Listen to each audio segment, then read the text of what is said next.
Hello, true crimers, and welcome to Only Murders and the Missing, a podcast presented by UQ Criminal. Join us as we explore the fascinating world of true crime. In each episode, we'll take a deep dive into the story, unraveling the mystery and uncovering the cases that still haunt us. Through our podcast, we will shed light on the victims, honoring their memories and seeking justice on their behalf. Beyond storytelling, we are advocates for the missing and the murdered, lending our voices to those who can no longer speak for themselves. So, grab your headphones and prepare to join our mission. Are you ready? Welcome to Only Murders and the Missing.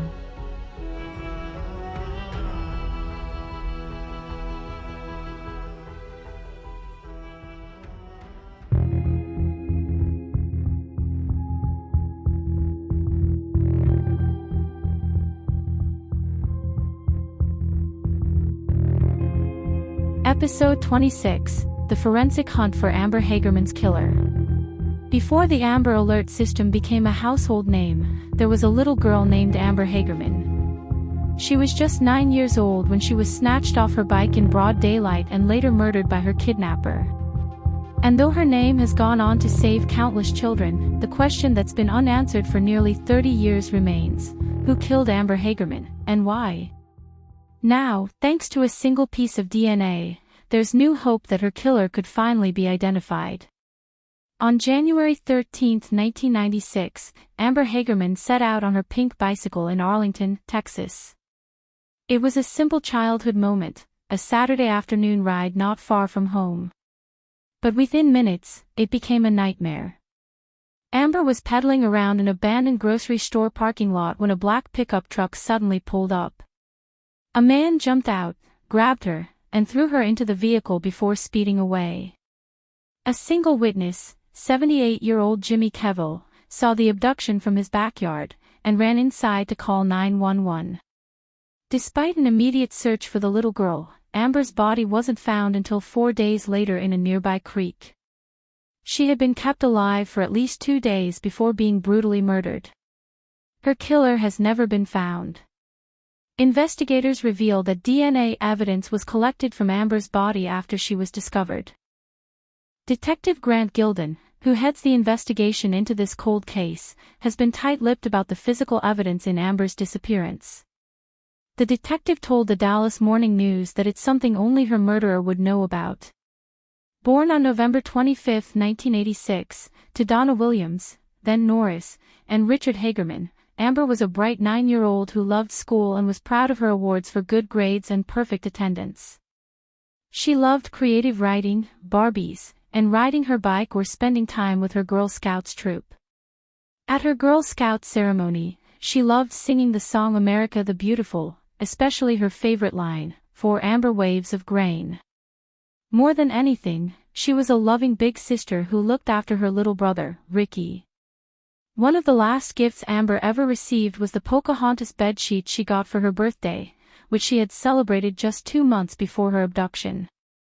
Amber's parents split when she was a toddler, but both remained devoted to their kids. At the time of her kidnapping, she lived with her mom and little brother, Ricky, in Arlington. On January 13, 1996, the two siblings were riding bikes together near their grandparents' house.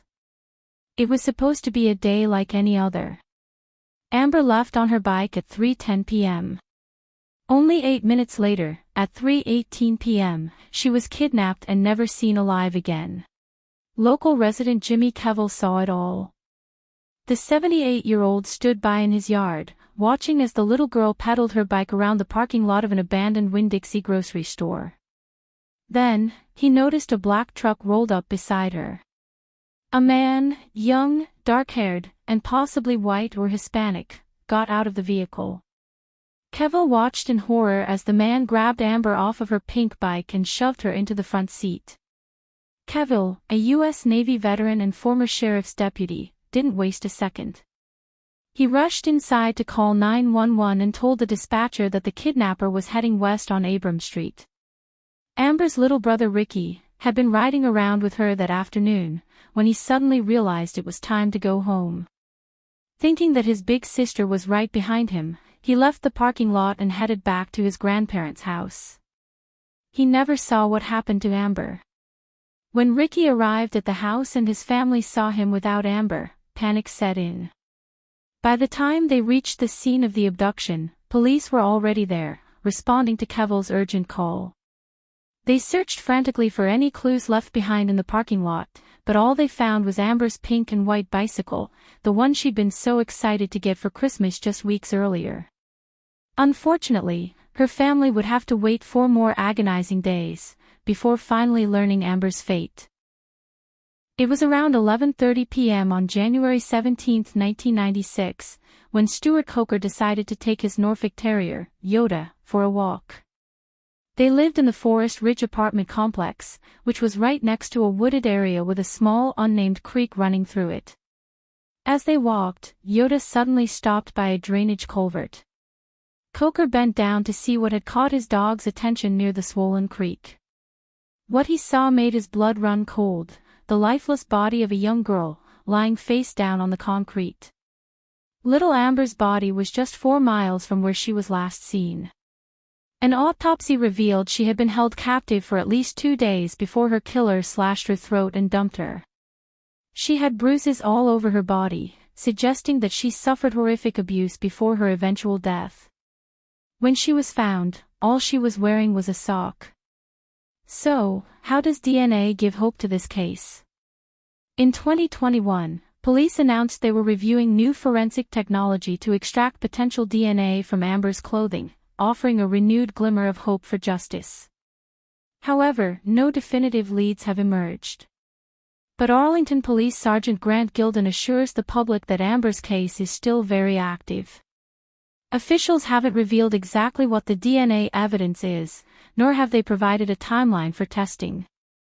But what we do know is that Arlington police are confident that this case can be solved with this crucial piece of forensic information.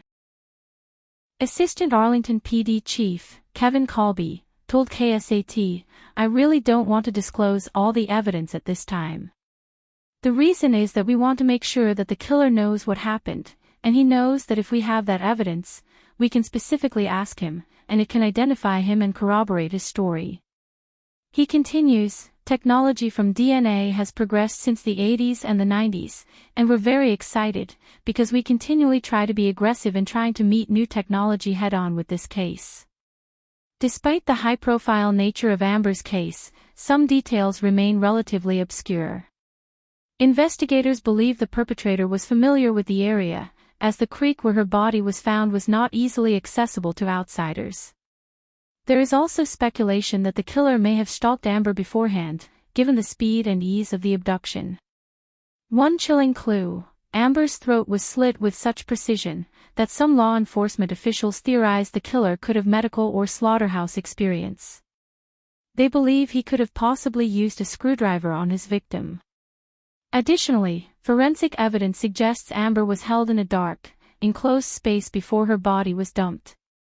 As of December 6, 2024, the Amber Alert system has helped recover 1,221 children, and has become a global standard for child abduction alert. Each time an Amber Alert is issued, it is a direct legacy of a young girl who never had the chance to grow up. Carly Tapp of the National Center for Missing and Exploited Children says the system has likely helped recover far more than the 1,029 documented cases. Amber's mother, Donna, said in reply to the new alert system, "It saved children's lives. My daughter did not die in vain." Arlington police continue to receive tips in Amber's unsolved murder, and advancements in forensic technology offer hope that DNA may one day identify her killer. Donna still holds on to hope. "Somebody knows something," she said. "I just want to know why. Why would you do this to an innocent child?" Every time an Amber Alert flashes across a highway sign or a phone screen, remember the little girl whose tragic death changed the world. Yet, her own story still lacks an ending. Someone out there has the answers. Maybe one day, they will finally come forward. Until then, we wait. The suspect in Amber's case is described as a 20 to 30-year-old white or Hispanic male, with brown or black hair, medium build, and around 6 foot tall. He drove a 1980s to 1990s full-size fleet-side pickup truck with a short wheelbase and a non-sliding clear rear window. If you have any information about the murder of Amber Hagerman, please get in touch with Sergeant Craig Fryer at 817-459-5772 or report anonymously to Tarrant County Crime Stoppers at 817-469-8477.